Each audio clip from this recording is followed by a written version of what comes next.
we will have a best of 3 and then a best of 5. Our best of 3 will consist of Harstem and Namshar going 1-on-1, mono on mono. There you go. Yeah, and then the winner of that will take on Nurture in a best of 5, who's eagerly awaiting for his chance to qualify for the World Finals. Should be pretty good, I think. Like all of these guys, they've already played a lot of good series here in this tournament, and they're definitely, other than the guys that have qualified, the top guys right now playing the best here in this. So excited to see these games. Let's get into it. Up to the top left in the pink, it is Harstem, having won his previous series. And down to the bottom right-hand corner in the red, we have Namshar. Do you know what Namshar means? No. Me neither. Why? I was just wondering. You're the guy that knows everything about, like, you know, some random World of Warcraft lore and stuff, so who knows? So, on the off chance it was something to do with some nerd things, yeah, you were just like, I don't know, maybe you know, like it means like Rashman or something. Rashman. That's his nickname around. Oh yeah, Rashman. That's weird. That. I'm never gonna not see that now. That's annoying. It's like Dead Pixels. Oh no. Well, that probe over the other side is being a bit of a cheeky fellow. Why are you all the way over here? For a Stargate, of course. Yeah. Don't mind it. Somebody order an Oracle? Yes, Rashman did. Oh my god. I can't unhear it either. No, exactly. Feels bad. Why do you have to say anything? This is what you've done already. What's Harstem upside down? Metzra. Actually, if you look at their names back to front, actually no, they don't look anything alike. Yeah, kind of. Are they anagrams of one another? No, there's no E. If you turn the E upside close down. enough though, right? Yeah, they're very close. Why are we doing this? I guess it's like this is Stargate being produced at proxy. You know what's going on. Let's figure out anagrams. Oh my god. Anagrams. Figuring out anagrams for words never leads to a good place. Don't know if you knew that. It always leads to silly words being. Really? Even with the Scrabble Club? The Scrabble Club. Or the Book Club? Look, I was never in any of these clubs that you're theorizing, all right? Yeah, only cricket. No, absolutely not. Oh, the shade here was a fake. Trying to make Namshar a little bit paranoid here from a potential ground attack. Actually, he might shade these guys in here eventually. If he could make the queens go towards the main base and then shades those guys on the natural, I think, yeah, that could be really, really good here. Is he going to save up 2 oracles, or is he just going to go with the first? Ooh, actually, okay, the adepts are going to go back. I think Harstem realizes that there were probably a lot of links already made, and there were. Speed is already there too. Now, Namshar scouts the main base, and he's starting spores. He knows that something's fishy. Yeah. But the Oracle's going to fly in now. So now he's got to pull all of this away. Already starting to work on these drones. And Showtime got a lot of drones against Namshar, so Harstem getting some of them. Not too bad. Kind of following up on that pattern that we saw before. Yeah, not quite Showtime numbers, though. No. Even though it on was a earlier. scale from Roddy to Showtime, you know, like... Where was it? Is Roddy your number 1? Oh, don't tell him that. We will have the Phoenix cleaning up an Overlord, at least at the front. But the pneumatized Carapace that was kicked into gear really didn't do a whole lot. I mean, he spotted the Stargate anyway over the other side, so I didn't really spot much in the main, aside from the Robo. Yeah, that finally gets shut down here, and it's going to be only one single Oracle made out of that one Stargate. And now with the Robo and 3 more gates on the way, Harstem can go into a very normal game if he wants to. Okay, here's where it's different though. He had 1 more gate. Usually if you had just 3, you know, it's almost like normal. But the fact that he had so many, yeah, it's going to be 7 gates in total. Oof. And they didn't go for a Twilight actually. This is a bit weird. Usually if you go for this many gates, you would at least want to get either Charge or Glaives. But what is he going to make? He made Sentries. Is he going for Stalkers? Well, is this an old-school Wings of Liberty MC-esque Force Fields? Are we going to the ramp again? Oh, yeah. We're going to the Oh, ramp. my God. How did I not think of this? You're the best analyst on the market. I'm not. Roddy said it last series. What? Why? Really? So, force field's going to the ramp, and Harstem apparently did it in a previous series. No, I did. I mentioned that. Oh, Oh, you did it. Wait, what? So You're you're the best analyst. analyst, not me. Yeah, but you remembered it. I didn't. I guess so. Yeah. Yes, Stalkers. Wow.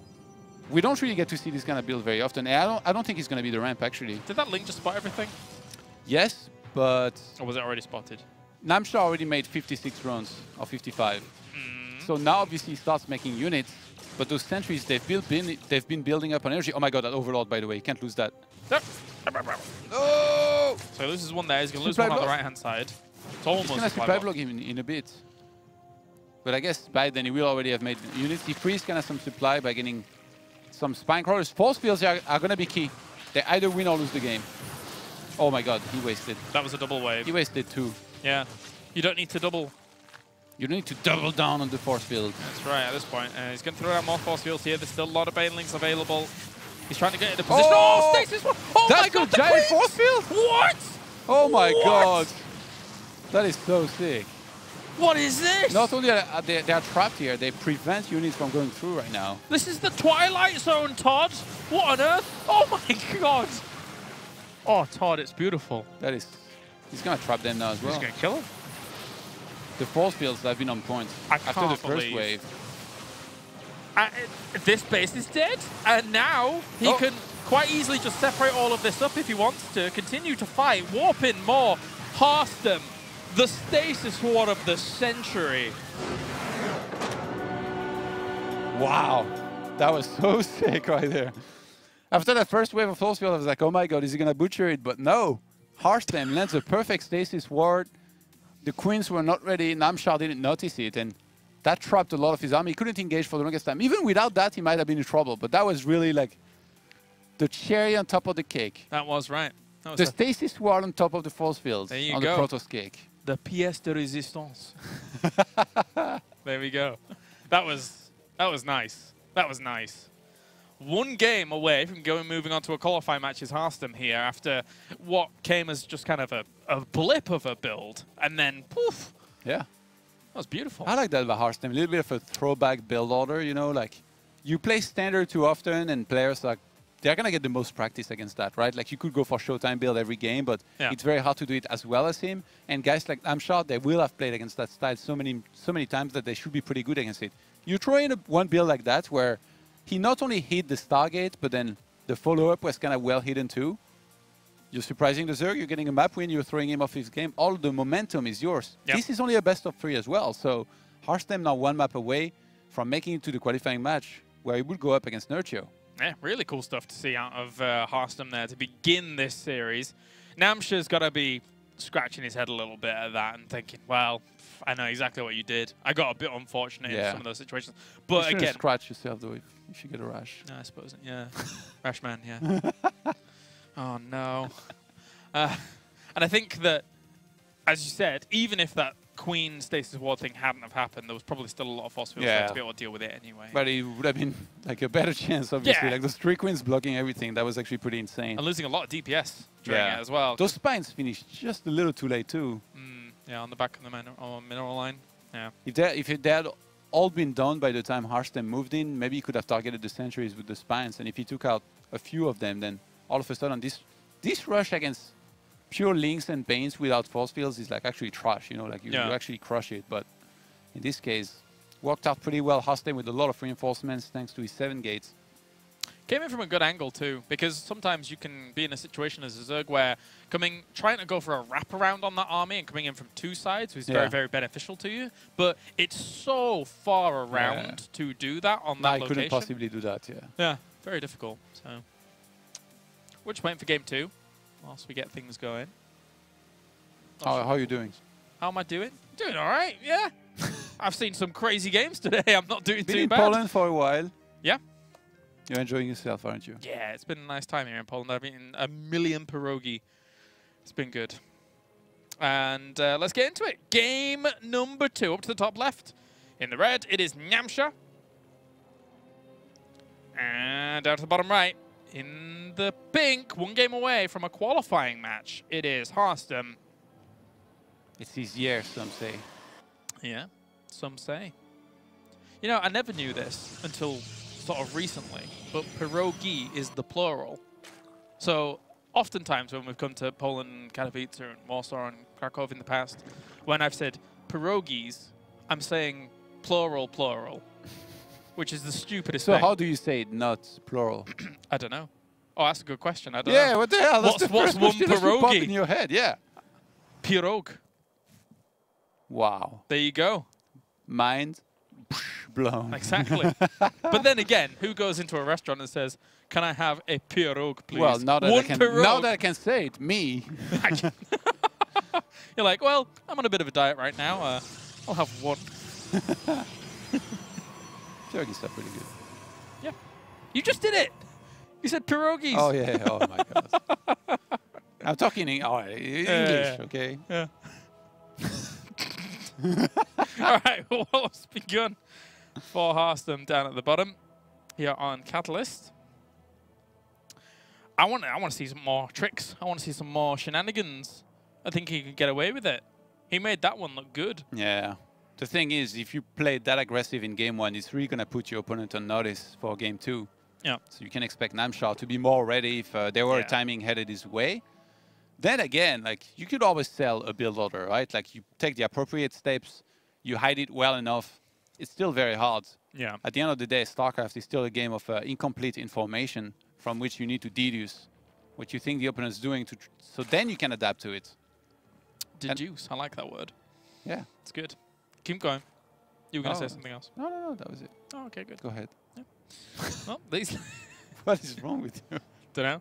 I've never heard you say deduce before, so I was like, Really? oh, that was good, that, yeah. That's because there is like a French equal word that I would use in this case. Is it déduit? Oh, okay. I was going to go, is it deduce? But no, it's deduit. Shut it. This is an early Twilight Council, consider everything considered. At the back, so nice and fast here, no Stargate opener. So maybe he's trying to force his opponent in down the path of being mindful, I suppose, of a Stargate opener since it's so common now. Robo. Yeah. I wonder what this is for, like this. Usually, like, oh, okay. So Dark Shrine, a bit of an old school build order here, which you can sometimes catch somebody off guard with, but a Zerg as solid as Namshar, hardly ever, especially in the previous game.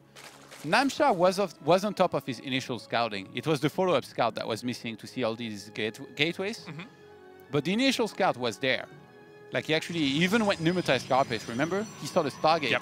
And he had the spores coming in advance anyway, because he could kind of smell something was fishy. So at least he's getting his layer without starting the spores, and that way he can morph in Overseers if needs be. The Lings aren't really going to do much at the front, but will eventually be cleaned up. This poor Adept, he just wants to survive, but he can't. Don't we all? That's what it's all about. The survival of the fittest. Unfortunately, that Adept wasn't very fit. Well, he was fit. He was fitting inside of 2 gateways and a pylon. He was actually pretty fit. He almost fit, but not enough. There you go. He was fit, but not durable. There you go. Yeah, not durable. He sees an Immortal coming out. He's got to be like, wait a minute. And then he sees a Dark Shrine. He's like, what's next? If I keep flying there, I'm going to see a fleet beacon in Kaios in production. Is this Haas? What's going on? It's actually pretty sick to go for an Immortal with this. Yeah. Usually you'd have to dedicate all of your gas to DTs, but right now Harstem still has a lot of gas banked up already. And he goes for a charge. Maybe he was counting on the Dark Shrine to get scouted, because then... Oh, that's so sick, actually. Yeah, then the opponent will always have to get spores and be worried about DTs and Overseers. But then you do a charge lot Immortal attack. Mind games! Is this really going to work? No, this is sick. No, this is sick. Like, he's Harstem mining from the gases on his natural? Yeah, I think he is. Okay, so, yeah, no, he's going to get Archons with this. Yes. It's not going to be the crazy version of the build I mentioned with just Starzot and Immortals, but it's pretty cool. Like, obviously, when you go Dark Shrine, the opponent has to go for spores, but then you don't make a single DT. Slap. You slapped that creep tumor. Oh, no! Recall. Well, oh my god. Yeah, gets him out. So cool. Forces the cancel on the third base now. All right, 2 Archons. What are you going to get done? Get him. Get the roaches. Get him. Slap him. Slaps one. Gets one. And yeah, Namshar with a solid hold on the other side of the map. Opting to go for roaches, actually. He's like, you know what? I can't be bothered with trying to hold this with just lings and queens. So those the safe approach of going for roaches. But look at his Harstem. He's getting a lot of more gateways. I'm surprised he's not making more immortals, to be honest. It's quite wise, but the one thing, yeah, exactly. Remember, like we saw stats do this many times, where he gets three immortals. He builds up his sentry count, and right now we do have sentries being wiped in for Harstem. And then he does a timing where he has a lot of force fields and guardian shields available, 3 immortals just kind of like raking everything, and then Archons and Zealots really helping a lot as well with this. Like some kind of Archon-based Soul Train. But a bit weird. A bit later, I suppose. It's going to be an attack onto this, and you will actually kill off one of the Zealots. Here comes the push on the right-hand side. And Namshar is morphing Ravagers. Those should be out on time, I think. Yeah. Force fields are still very dangerous here. Oop. Okay, well, not those ones. Maybe those ones. Get some of the units. Nice, not too bad. Trying to break down the force fields, but whilst trying to break them down, he's not really focusing his attention on the army at hand. Yeah, the problem is that there is only one immortal. Dodges the corrosive bile here, but I mean, most of his army has already died. Yeah, it's just being... I am also surprised that it was just one immortal. He could have continued the production, you know, but now it just gets pushed back easy. Last second save. I guess 1 HP. Everything's going to have no HP in a minute. Pick it up! Oh my god. That was an attempt. Get the other! Ah! The queen! Gone! Haha! Take that. Don't drop it, please.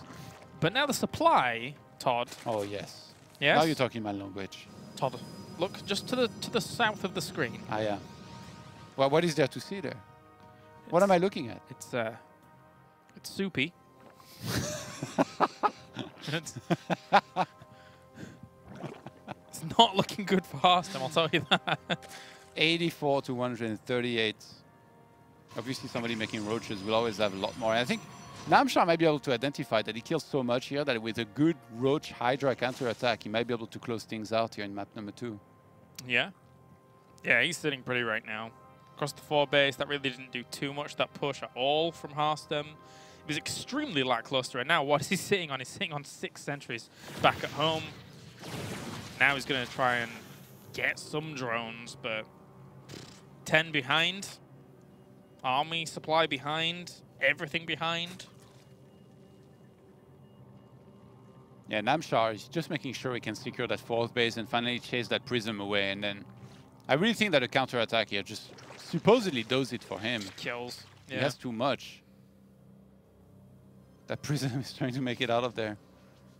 Let me go.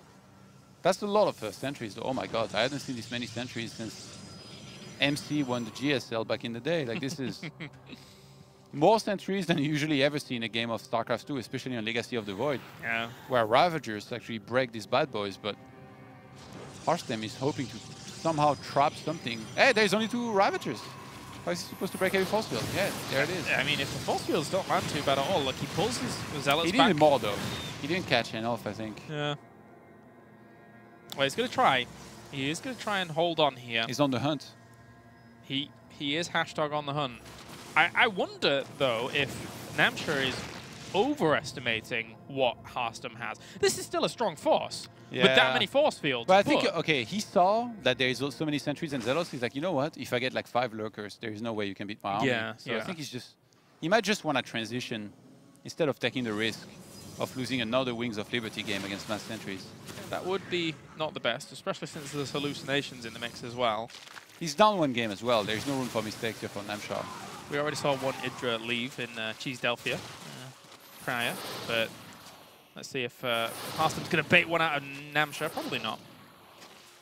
Harstem is being super safe here. I'm surprised. I thought he'd be the one wanting to fight right now.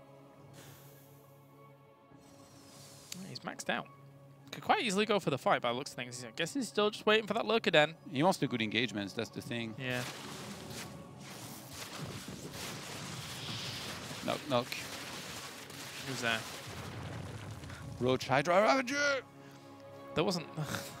that punchline didn't quite... Yeah, I don't know. I didn't expect you to say it was there, so I'm just going to roll with it. Yeah, I know. I knew Storm you is on the way. that. Maybe preemptive force fields to buy himself time? Or actually, yeah, in that concave, if Zerg comes in and Harstem lands the perfect force fields. The problem is that charge loss, they charge forward immediately and then die. Yeah, the force fields. They got themselves down. They were like pushing each other like inside. Make room! Oh, this is not too bad. That could buy time. He's actually pulling his whole army back for Yeah, what this. the hell? Harstem. All of a sudden, he's well set up on 3 bases. He has a lot of army and he's about to have Storm. Are we getting? Is he getting back into this? Is this the day of Protoss hold? Is this this year? Is it? Steady on, fella. We've only just started, but it could be. If Harstem beats Namshar and then beats Nurture, this is definitely his year. If Harstem beats Namshar in this game after Namshar lost that game against Showtime, I think Namshar quits the game. Probably not, no. Okay, maybe not, but it would be quite demoralizing. A true champion never gives up. No, that's correct. Someone who does not give up can never be defeated, guys. Remember that. That was quite inspiring, Todd. Yeah? I've never heard you say as much inspiring things. Hey, listen. I follow a couple of wise people on social media like Conor McGregor. I knew that's where this came from. Storms land on these lurkers, and he's going to have to keep storming, because there's an army on either side of him. Oh, well. Oh, the like Storm is doing so much damage right now. But these Immortals, they're going to be left over. He's dancing out of them quite nicely, though. As much as he's killed off quite a lot of the army on the right-hand side, I think there's still a chunk on the left where there's lurkers. Nah. Dead. And with that, Harstem's very expensive units are all gone. He sneaked a DT in there. Finally, the Dark Shrine. It's paying off. Bringing a DT into the game. Yeah, the defense is going to be there here now for Namshar. And this time, counter-attacking might be a good idea, buddy. 107 army supply to 39. And lurkers against basically a ton of dead Immortals. It's a powerful Zerg army if I ever saw one. Just push onto that 4th base, get that nice and easy. It's super open as well down there. I love how Harstem starts the Gazis on his 4th base. He's like, yeah, about that. Like you might want to check out the evacuation plan for that base as well. No way you're going to be able to grab this anytime soon. So now laying into it with the lurkers. Probes have to run for the live. Storms go down, but the lurkers are already quite nicely spread, to be honest. High Templar just died, but I didn't see where. Was it on the ramp? Who knows? There's plenty more to die where that came from. Both players on 71 walkers. If Harstem hadn't lost all of his Immortals, he actually would be okay there. Yeah. I'm surprised he played that aggressive, to be fair. Maybe he got overconfident, because he started to get a couple of very good fights. He's like, you know what, let me go forward. I'll fight on the right-hand side and walk in on the left-hand side. Oh my god, that corrosive vial. That one hurt. Yeah, it hit like 4 High Templars. It hit the maximum amount of High Templars it could have. And this is going to be a sad state of affairs here for Harstem down towards his 3rd base. Lurkers for days, stretching back as far as the eye can see, Todd. Nothing but lurkers in the midst of his vision. And they are going to rip it apart. 1-1, Namshar ties up the series. The night is dark and full of lurkers. That's right. Going... making that noise. Can't really do a lurker impression, to be honest. I'm sorry. But I try. No Hodor could prevent these guys from getting in. No, not at all. Not at all. Difficult.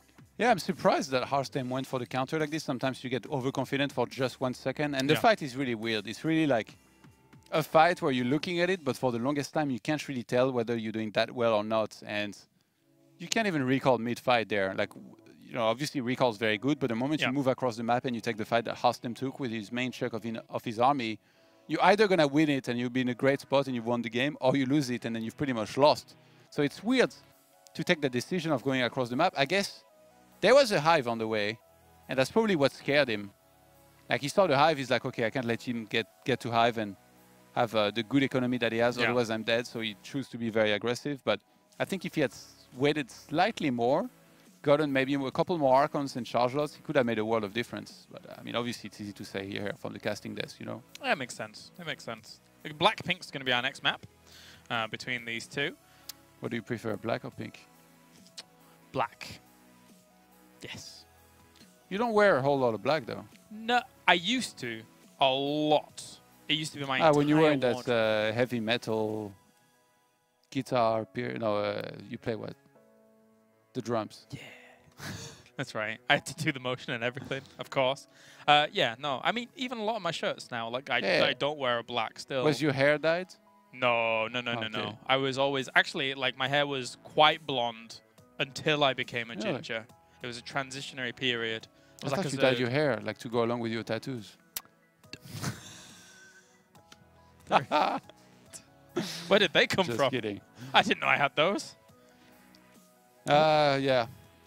Pretty good job by Namshar, I would say, this game, for sure. Like, the choice to go for the Ro4 is, I think, what made it so effective for him, because if he had stayed on Ling and Quince, even with Banes, he would have been so hard to deal with this. And I guess that game kind of symbolizes, in a way, why we don't see that Dark Shrine open nearly as much. That's because, you know, it had been a lot more figured out. Now, if Zergs get the right amount of roaches and stuff. But obviously, on the side of Harstem, I also think that the build order could have been a lot more refined. He stopped making Immortals. Even though he saw roaches. Like, you see roaches, there is one thing that's pretty clear that you should do is get more Immortals. It was a weird middle-of-the-road build that didn't quite hit anything, do anything. For a long time, he stopped making Immortals, which was really weird. Like, he ended up remaking them and kind of coming back in the game, to be honest, but maybe attacked a bit early. Off the back of some of those Immortals that were able to kind of get him back into it. But anyway, let's get into game number 3, as we are on the black-pink. And we're going to have our next map between these two, Namshar and Harstem. The world is watching. The world is watching. So is that guy. So he's always watching in quite a nervous manner. Down to the bottom left-hand corner, in the red, it is Namshar coming back. And then up to the top right, in the blue, it is Harstem. That guy, I don't trust his look. Yeah. I think he looks suspicious. He doesn't trust in himself. He looks like he won't back down from a fight. You could say that, but I think he would back down from a fight. Really? Depends with whom, I guess. Yeah, exactly. I'm gonna bring Brock Lesnar, and he's gonna back down from that fight. Brock Lesnar has no cardio, mate. Doesn't matter. He's still gonna fight him, and he's gonna back down. All right. What is this build? Harstem with a no scout, gateway on the ramp, 1 gas. Gonna go into that Nexus. And on the other side, we had hatchery gas pull from Namshar. Do you have also like the the buzzing of doom that in your buzzing ear? of doom? Oh, it's not only me. It was slightly putting me off in the previous cast, I'll be honest, and that's why I was a bit all over the place, but it's fine. We are going to have that 7-8 call on the way, and then from that, usually, I think from Harstem, we see like just a quick Stargate from this play, because he's got the gateway first, and then he can transition onto it really fast after the Nexus. I mean, it's Harstem, right? If there is one Protoss in the European scene that can mix in a lot of different builds, it's definitely him, I think. It's weird, like, Stargate is almost like a must-go, no matter what you want to do as follow-up. Stargate is almost always what anybody's going to open with. But there are some Protosses that are a little bit less reluctant to go into other things. Last game, that was Harstem, but I mean, it didn't work out for him, right? That Dark Shrine was shut down very nicely by Namshar. So this time around, he goes back to the more standard Stargate to the back of the mirror line, going to make it harder to scout. And he's going to go into double adept as well for some harassment here in the start.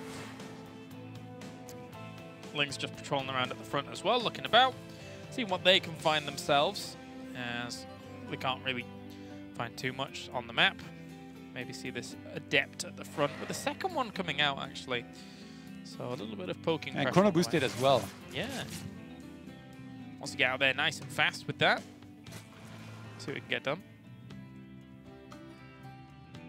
I don't know if he was shading this time. And he goes for a Phoenix first here. Ooh, 2 Lings actually sneak in. See how well Harstem can shut that down. You say sneak in, but there's a massive hole in that wall, so they just kind of okay, sneak across the map. Because usually if you have a depth, you'd like to catch these guys and kill him. Twilight Council goes down behind this.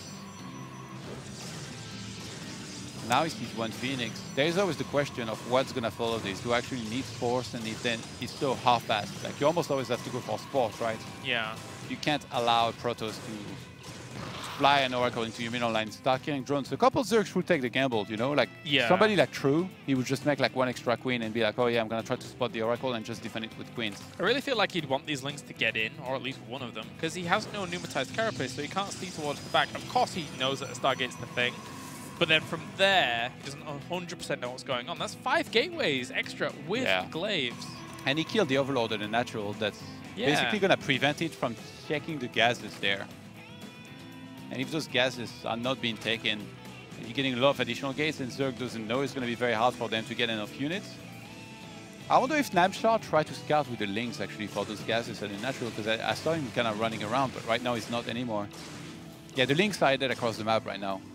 Maybe we can look at vision in a second, if he tries and see those gases. He really would like to see that. He's checking around the third base. He goes up the ramp. He can't see from that he can't see that far. No.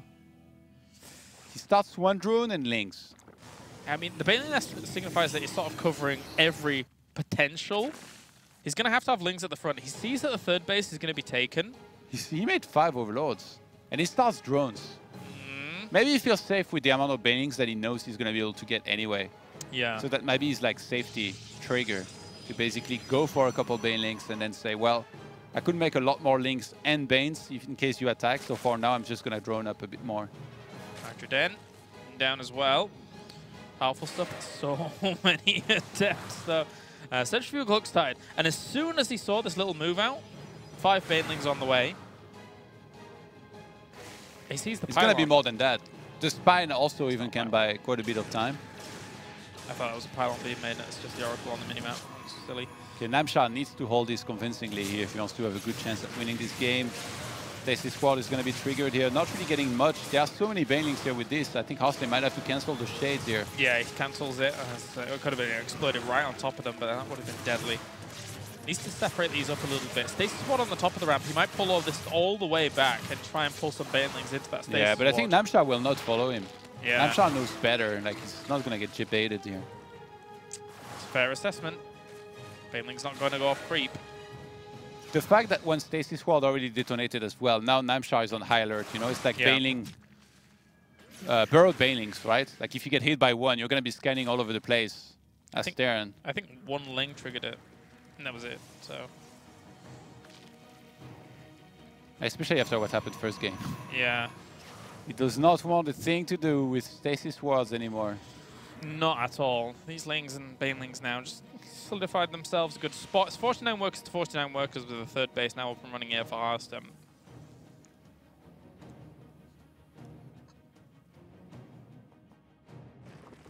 And Harstem is in a weird moment here in the game where he needs to transition into upgrades, charge loss, immortals, start saturating his third base. He did a very good job of keeping Namshar low on the drone count, right there about even, which for Protoss is a pretty good scenario. But the gas income of Namshar is really a big problem here. He's only now taking a 5th gas. He's got to find himself a good spot. He's just droning up, droning up, droning up. Here's Namshar. His units down towards the bottom. At least they catch out 2 Adepts, which are trying to go for the harassment, but that shade's not going to occur. So he can get Harstem, he doesn't seem to want to get a Prism. He's just focusing on immortal production. Second Robo. Yeah. Let's go. Like a lot of Protosses, they already have Glaives. They definitely, like in a game like this, get a Prism.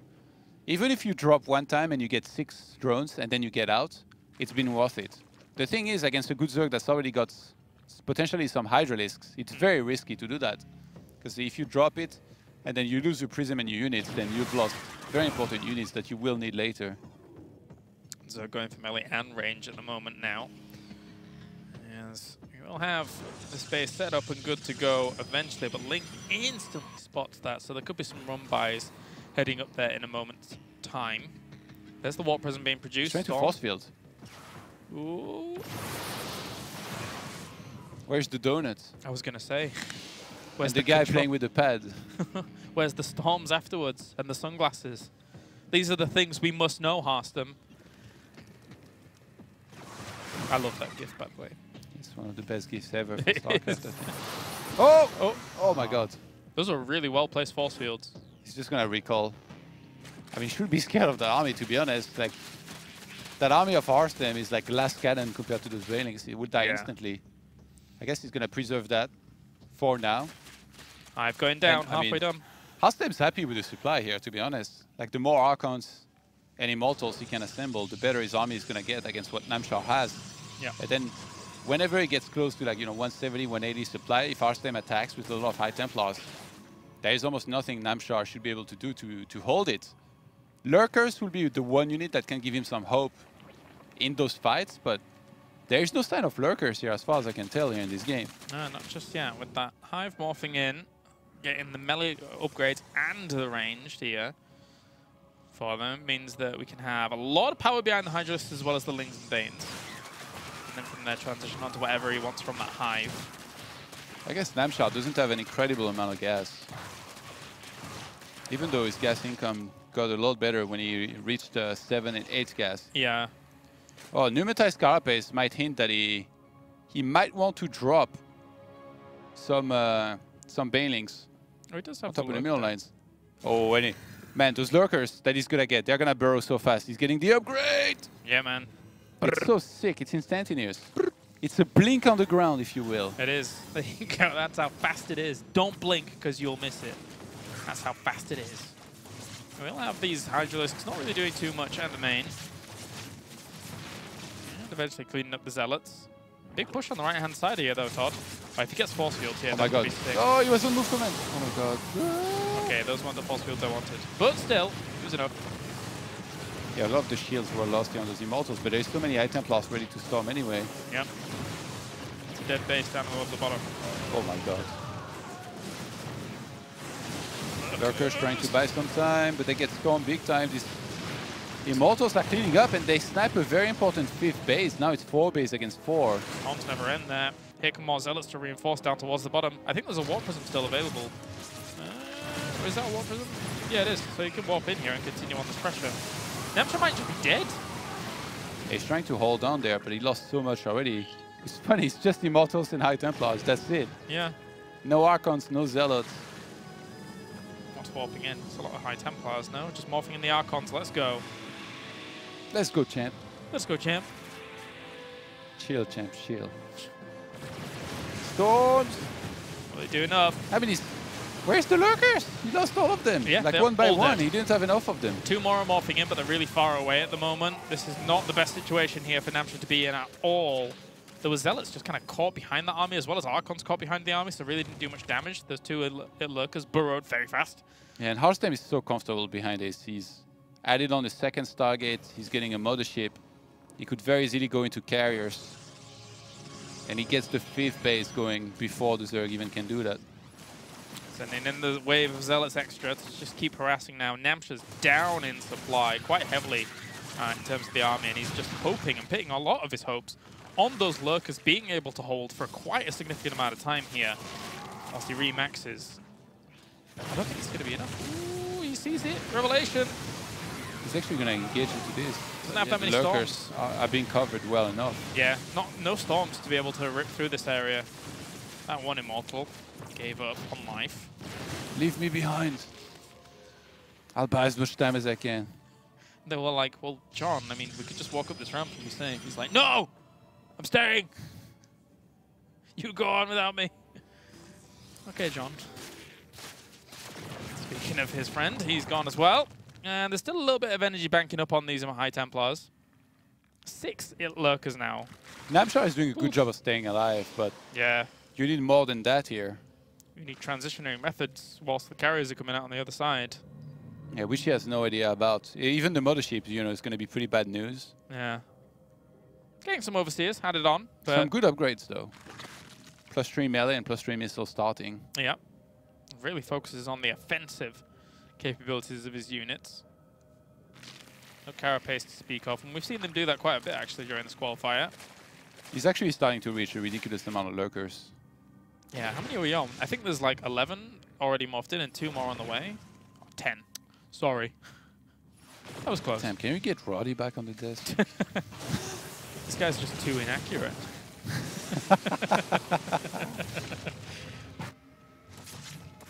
Really good job by Harstem, sending Zealots consistently like this, doing some damage. It's very inexpensive for him as well, right? Because he's quite rich anyway. And those only cost minerals too. Oh my god, they wrecked this mineral line. 11 workers for that. For 500 golds worth of Zealots. Minerals worth of Zealots. Gold. What is this Warcraft 3? How much wood does he have? I don't know. How much wood does he have? Namshar has 35, 50, 51, 50. Keeps going. It's weird. This is a weird game of Warcraft 3. Here we come. I don't know if any heroes here would save Namshar. There's this army of mass immortals. Oh my god. But Harstem has one hero, the Mothership. Wow. Well. Do you not consider it a hero? Yeah. I would rather have a Mountain King level 1 than the Mothership. Wow. With Bash, even. With Bash. Isn't that just like a mini stun? Yeah. I think. It's like the worst of the three. Yeah. I know my Mountain King. Stormbolt and Thunderclap, right? Yeah. There you go. It's just Muradin. Apart from the Bash, I knew that bit. All right, well, this is going to be a lot of storms, and Harstem has a powerful army here in those Immortals. Bentley did quite a bit of damage at the front there, but trying to divide and conquer this area. I just don't want to transfer. How is Namshar supposed to engage these? Like it's strong. The army of Harstem is just so much stronger. He's gonna try to get right in there. Time warp! Oh my! Let's do the time warp again, and everything just gets stormed. Oh! Can we blur the screen? This is too brutal. This is not suitable for work. It's too much. Call Peter. That was a one-sided, massive fight here in which Harstem, he should be able to move on to the qualifying match here where he will face Nurtio. There you go, GG. Harstem is able to take the victory, 2-1. That was powerful at the end with that army. I'm so weak.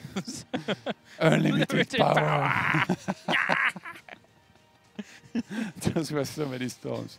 This meme is so silly, but it's so funny at the same time because you can just picture it right there. High Templars. Come Samuel L. Jackson is the lurkers. He's like, no! All right, that means we have one more series left. Harstem is going to go up against Nurtio, and the winner of that best of 5 will qualify for the Intel Extreme Masters Katowice. So we're going to go to a short break, and when we return, one more series. Let's go.